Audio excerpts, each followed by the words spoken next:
I'm Dr. Ellen Stofan, also known as Dr. E.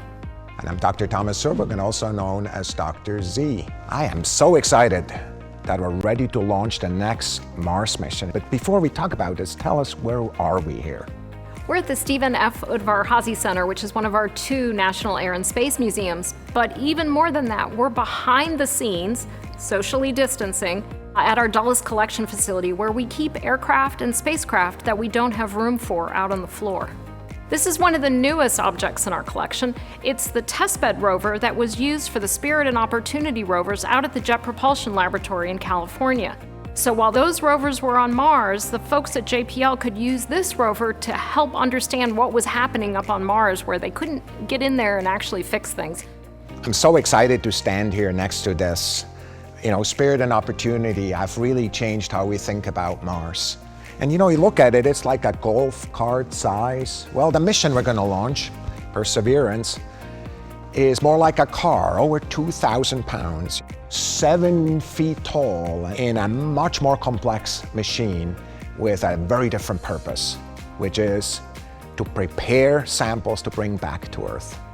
The energy source at Perseverance is the nuclear battery, which is basically hanging from the side. So that nuclear power source really gives you a lot more flexibility on the rover. You don't have to worry about the sand getting on top of the solar panels and diminishing the power for the rover. So bringing those samples back, that's not going to happen on this mission, that'll happen later. But this is the mission that will actually collect and cache the samples and place them so that that next future mission can come and retrieve them and bring them back to Earth. That's something we've never done before. Oh, we've never done this before, and we always want to make history in these missions, just like Curiosity has with its landing technologically, but also with its science. I can't wait. This is going to be so exciting for all of us this summer. We got a few questions in from our audience, so here's one of them. I feel the helicopter is such a cool part of this rover I hear so little about. Can we hear some about what it will be doing and how long is it expected to operate? The Ingenuity helicopter, as it's called, a high school student in Alabama came up with that name, and I'm really grateful for her input. Ingenuity will be the first controlled flight in another world.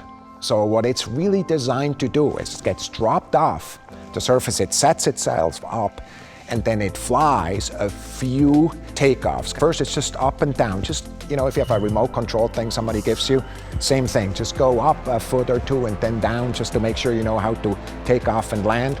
And then it starts flying. And then we're going to learn on the surface how we're utilizing it for future use.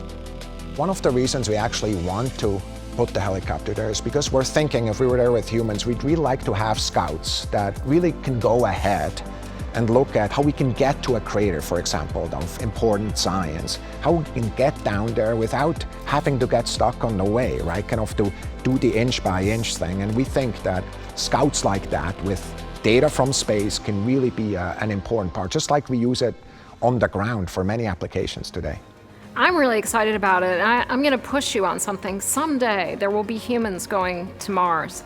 And I would really appreciate it if they would pick up that helicopter and bring it back here to the National Air and Space Museum, because that helicopter covers everything that we talk about here. So someday. I think that's exactly the right thing. Here's the next question. How could Perseverance help us potentially for the future human exploration of the red planet? In a number of ways, from the science it's gathering to an actual experiment on board. First of all, we have an instrument on board called MOXIE that's actually pulling carbon dioxide out of the atmosphere and splitting out oxygen. Oxygen is important because obviously it's something we need as humans to breathe, but it's actually also a component in rocket fuel. And if we're going to have any kind of sustained human presence on Mars, we're going to have to learn to live off the land. Yeah, there's some things that, just really see the ingenuity of the scientists and the engineers.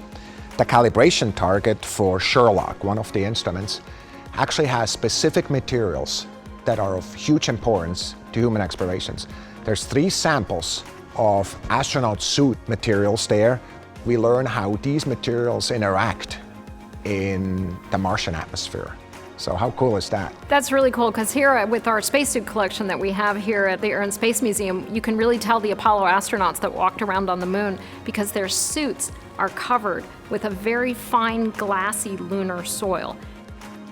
Thanks so much for this discussion. What an amazing story we're in the making here.